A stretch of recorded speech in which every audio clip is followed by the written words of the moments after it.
Τι θα σκεφτόσουν αν σου έλεγα ότι αυτή τη στιγμή, χωρίς να το καταλαβαίνεις, προβάλλεις συνεχώς μια ταινία μέσα στο μυαλό σου, μια ταινία που επηρεάζει το πώς μιλάς, πώς αγαπάς, τι φοβάσαι, τι τολμάς.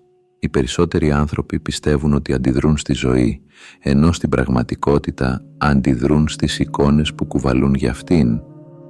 Ίσως λοιπόν το ερώτημα να μην είναι τι θα μου φέρει το μέλλον, αλλά ποια εικόνα του μέλλοντος κουβαλάω ήδη μέσα μου.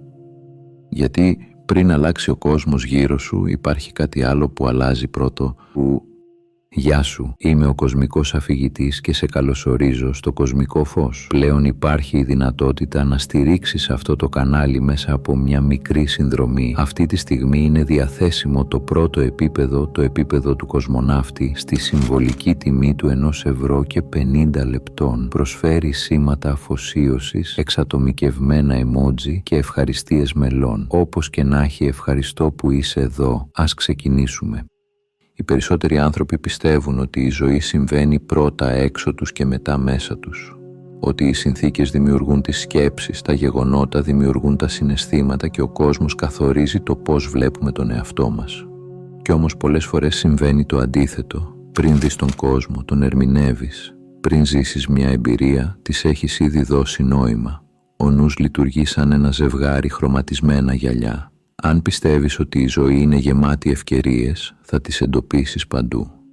Αν πιστεύεις ότι η ζωή είναι μια διαρκής απογοήτευση, θα βρίσκεις συνεχώς αποδείξεις που επιβεβαιώνουν αυτή την πεποίθηση. Αυτό δεν συμβαίνει επειδή η πραγματικότητα αλλάζει. Συμβαίνει επειδή η προσοχή σου αλλάζει. Ο νους έχει μια παράξενη συνήθεια. Αναζητά στοιχεία που επιβεβαιώνουν όσα ήδη πιστεύει. Οι προσδοκίες γίνονται φίλτρα, ο εσωτερικός διάλογος γίνεται οδηγός και ο κόσμος αρχίζει να μοιάζει με καθρέφτη που επιστρέφει συνεχώς την εικόνα που του δείχνεις. Ίσως λοιπόν να μην βλέπεις τον κόσμο όπως πραγματικά είναι, ίσως να βλέπεις τον κόσμο όπως περιμένεις να είναι. Αλλά αν ο νους λειτουργεί σαν φακός που φωτίζει ορισμένα πράγματα και αφήνει άλλα στο σκοτάδι, ποιος αποφασίζει τι θα εστιάσει? Η προσοχή μοιάζει με κάτι απλό. Νομίζουμε ότι είναι απλώς η ικανότητα να παρατηρούμε τον κόσμο γύρω μας. Όμως η αλήθεια είναι πολύ πιο παράξενη. Η προσοχή δεν είναι μόνο παρατήρηση, είναι επιλογή. Κάθε στιγμή εκατομμύρια πληροφορίες φτάνουν στις αισθήσεις σου. Ήχοι, εικόνες, πρόσωπα, κινήσεις, λεπτομέρειες. Αν ο εγκέφαλος προσπαθούσε να τα επεξεργαστεί όλα ταυτόχρονα, θα κατέρεε από υπερφόρτωση. Έτσι, διαθέτει ένα εσωτερικό φίλτρο, ένα σύστημα που αποφασίζει τι αξίζει να περάσει στο προσκήνιο της συνείδησής σου και τι θα παραμείνει αόρατο. Ίσως να το έχεις ζήσει. Αποφασίζεις να αγοράσεις ένα συγκεκριμένο αυτοκίνητο και ξαφνικά αρχίζεις να το βλέπεις παντού. Δεν εμφανίστηκε ξαφνικά στους δρόμους.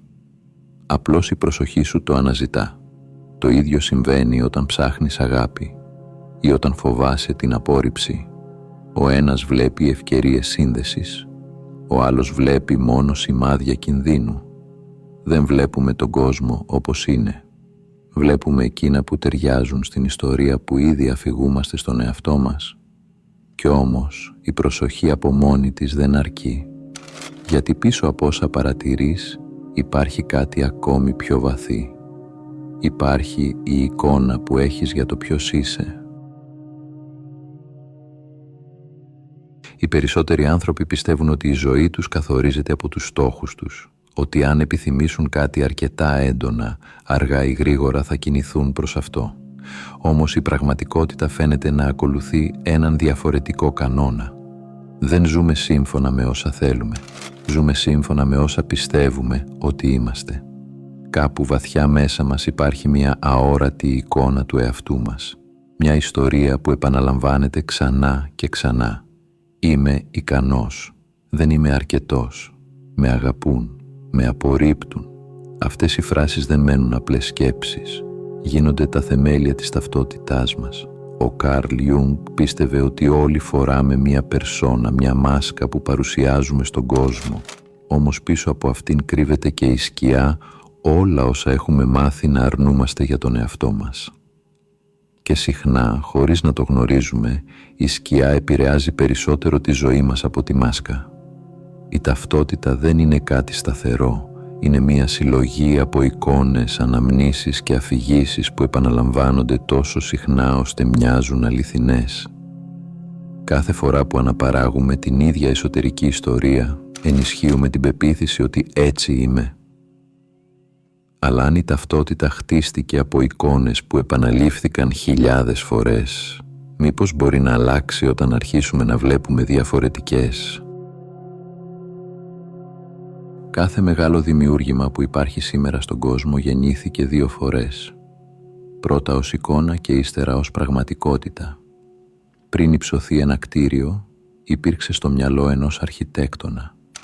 Πριν ζωγραφιστεί ένας πίνακας, ζούσε ήδη στη φαντασία του καλλιτέχνη.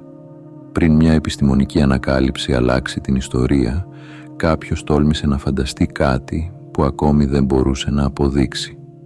Ακόμη και οι μεγάλοι εξερευνητές ξεκίνησαν το ταξίδι τους βλέποντας νοητά τόπους που δεν είχαν αντικρίσει ποτέ.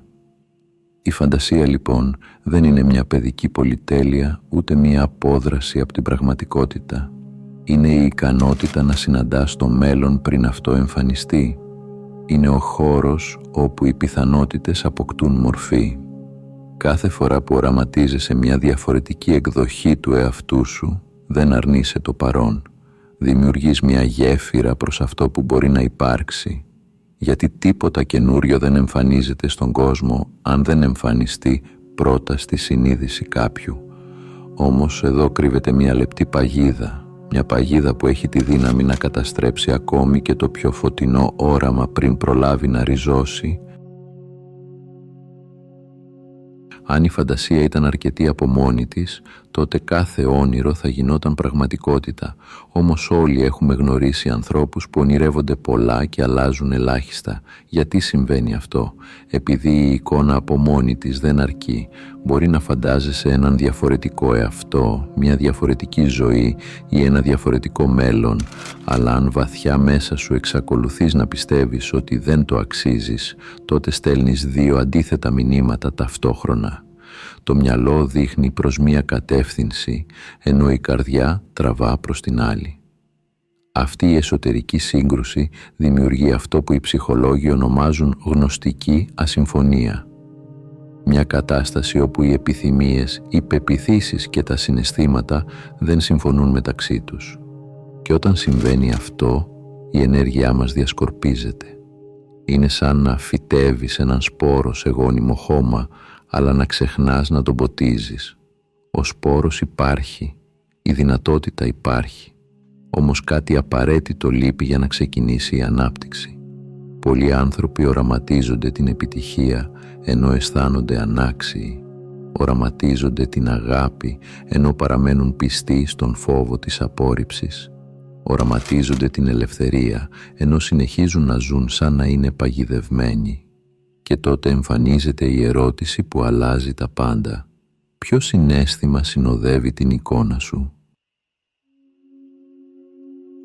Ο νους επικοινωνεί με λέξεις, αναλύει, συγκρίνει, εξηγεί. Το βαθύτερο όμως κομμάτι του εαυτού μας λειτουργεί διαφορετικά. Δεν καταλαβαίνει τόσο τις λέξεις όσο τις αισθήσεις. Δεν ακούει τι λες ότι θέλεις. Αντιλαμβάνεται αυτό που νιώθεις ότι είναι αληθινό. Γι' αυτό 2 άνθρωποι μπορούν να έχουν ακριβώς τον ίδιο στόχο και να ακολουθήσουν εντελώς διαφορετικές πορείες. Ο ένας κινείται μέσα από την ασφάλεια και την εμπιστοσύνη, ο άλλος μέσα από τον φόβο και την αμφιβολία. Εξωτερικά μοιάζουν να κάνουν το ίδιο πράγμα. Εσωτερικά όμως εκπέμπουν διαφορετικά σήματα. Το συναίσθημα δεν χρειάζεται να είναι ενθουσιασμός ή υπερβολική αισιοδοξία. Συχνά είναι κάτι πιο ήσυχο. Μια αίσθηση γαλήνης, μια ανακούφιση, ένα βαθύ αίσθημα ευγνωμοσύνης ή η αίσθηση ότι είσαι ασφαλής, ακόμη και όταν δεν έχουν λυθεί όλα. Η σύγχρονη επιστήμη της νευροπλαστικότητας δείχνει ότι ο εγκέφαλος μεταβάλλεται διαρκώς από όσα επαναλαμβάνουμε και βιώνουμε συναισθηματικά. Οι σκέψεις ανοίγουν το δρόμο. Τα συναισθήματα τον χαράζουν βαθύτερα. Κι όμως Πριν από κάθε εικόνα, πριν από κάθε συναίσθημα και πριν από κάθε εσωτερική αλλαγή, χρειάζεται κάτι που οι περισσότεροι άνθρωποι αποφεύγουν να συναντήσουν. Ζούμε σε έναν κόσμο γεμάτο θόρυβο, ειδοποιήσεις, υποχρεώσεις, σκέψεις, φόβοι, αναμνήσεις και ατελείωτοι εσωτερικοί διάλογοι ανταγωνίζονται καθημερινά για την προσοχή μας. Μέσα σε αυτή τη φασαρία προσπαθούμε να ακούσουμε τη φωνή του μέλλοντος. Όμως πώς μπορεί να εμφανιστεί μία νέα πραγματικότητα όταν ο νους είναι ήδη γεμάτος από την παλιά? Γι' αυτό η σιωπή δεν είναι πολυτέλεια, είναι προϋπόθεση.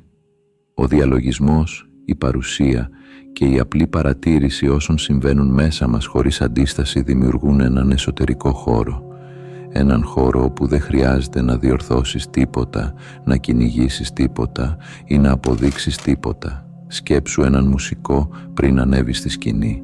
Δεν αρχίζει αμέσως να παίζει. Πρώτα κουρδίζει το όργανό του. Ελέγχει τις χορδές, βρίσκει τη σωστή αρμονία και μόνο τότε γεννιέται η μουσική. Το ίδιο συμβαίνει και με το νου. Η σιωπή είναι το κούρδισμα πριν από τη δημιουργία. Όσο παραμένεις μέσα σε αυτήν την ήρεμη παρουσία, κάτι αρχίζει να αλλάζει. Οι φόβοι χάνουν λίγη από τη δύναμή τους, οι σκέψεις παύουν να σε παρασύρουν και η ανάγκη να ελέγχεις τα πάντα αρχίζει να χαλαρώνει. Όταν η σιωπή γίνει αρκετά βαθιά, συμβαίνει κάτι παράδοξο. Σταματάς να κυνηγάς. Υπάρχει μια λεπτή αλλά καθοριστική διαφορά ανάμεσα στο να δημιουργείς και στο να κυνηγάς. Το κυνήγι γεννιέται από την αίσθηση ότι κάτι λείπει, ότι η ευτυχία βρίσκεται κάπου μακριά, η αγάπη κάπου αλλού, η επιτυχία σε ένα μέλλον που δεν έχει έρθει ακόμη. Έτσι ο άνθρωπος τρέχει διαρκώς πίσω από τη ζωή, προσπαθώντας να την προλάβει. Όμως όσο περισσότερο κυνηγάς κάτι, τόσο περισσότερο ενισχύεις την πεποίθηση ότι δεν το έχεις. Η προσκόλληση και η ανάγκη ελέγχου γίνονται αόρατες αλυσίδες που σε κρατούν δεμένο στην έλλειψη. Η δημιουργία λειτουργεί διαφορετικά.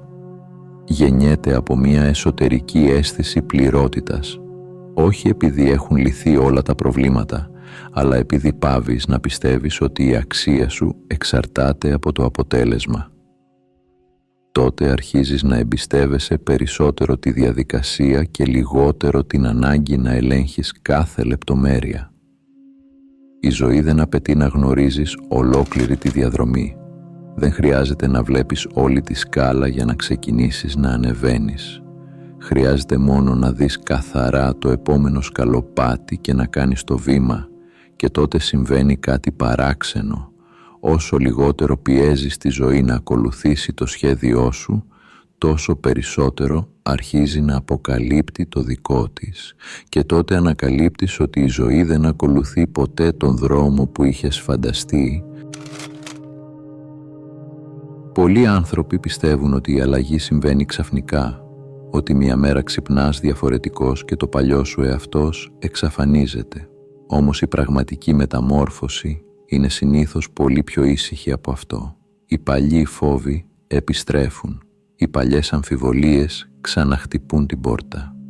Η παλιά ιστορία προσπαθεί να σε πείσει ότι τίποτα δεν έχει αλλάξει, και κάθε φορά που συμβαίνει αυτό, καλείσαι να κάνεις μία επιλογή. Όχι μια μεγάλη, ηρωική επιλογή. Μία μικρή. Να αποφασίσεις ποια ιστορία θα πιστέψεις. Η νέα εικόνα του εαυτού σου δεν δυναμώνει μέσα από μία στιγμή έμπνευσης. Δυναμώνει μέσα από τη συνέπεια, μέσα από τις μικρές καθημερινές επιστροφές. Κάθε φορά που θυμάσαι ποιος θέλεις να γίνεις, κάθε φορά που επιστρέφεις στην πρόθεσή σου, ενισχύεις ένα νέο μονοπάτι μέσα σου. Είναι σαν να φορτίζεις μία μπαταρία. Δεν αρκεί να τη συνδέσεις μία φορά και να περιμένεις να κρατήσει για πάντα. Χρειάζεται τακτική επαναφόρτιση. Το ίδιο συμβαίνει και με τη συνείδηση. Κάθε επιστροφή στην εικόνα, στο συναίσθημα και στην παρουσία προσθέτει λίγη ακόμη ενέργεια στη νέα σου πραγματικότητα. Και ύστερα, μετά από αρκετές τέτοιες επιστροφές, έρχεται η πιο παράξενη ανακάλυψη από όλες. Δεν προσπαθείς πια να γίνεις αυτός ο άνθρωπος. Έχεις ήδη αρχίσει να είσαι. Κάποια στιγμή η εικόνα πάβει να μοιάζει με όνειρο, γίνεται οικία, σαν ένα σπίτι που έχεις επισκεφθεί τόσες φορές μέσα σου, ώστε να ξέρεις ήδη πού πέφτει το φως. Και τότε δεν πλησιάζεις τη ζωή σαν ζητιάνος που παρακαλά, ούτε σαν κυνηγός που τρέχει πίσω από κάτι που διαφεύγει. Την πλησιάζεις σαν δημιουργός, σαν κάποιος που καταλαβαίνει ότι το μέλλον δεν είναι απλώς κάτι που θα συμβεί, είναι κάτι που καλλιεργείται. Και ίσως τελικά το μεγαλύτερο μυστικό να μην είναι ότι το σύμπαν ακούει τις σκέψεις σου. Ίσως το μεγαλύτερο μυστικό να είναι ότι εσύ ακούς τις δικές σου τόσο συχνά, ώστε στο τέλος γίνεσαι αυτό που επαναλαμβάνεις. Και τότε μένει μόνο μία ερώτηση. Ποια εικόνα θα επιλέξεις να κουβαλάς από σήμερα? Θέλω να ευχαριστήσω μέσα από την καρδιά μου τους συνδρομητές του καναλιού που με τη στήριξη τους βοηθάνε αυτό το κανάλι να ανθίσει. Αν έφτασες μέχρι εδώ, θέλω να σου πω ένα μεγάλο ευχαριστώ που ήσουν συνοδοιπόρος στο ταξίδι μου. Αν έμαθες κάτι καινούριο από αυτό το βίντεο, μπορείς να κάνεις εγγραφή, να πατήσεις like ή να αφήσεις κάποιο σχόλιο. Αν θέλεις να συνεχίσεις το ταξίδι, σου προτείνω να δεις το βίντεο που εμφανίζεται τώρα στην οθόνη σου. Από όποιες συντεταγμένες του κόσμου κι αν μ' ακούς, να προσέχεις τον εαυτό σου και να πας στο καλό.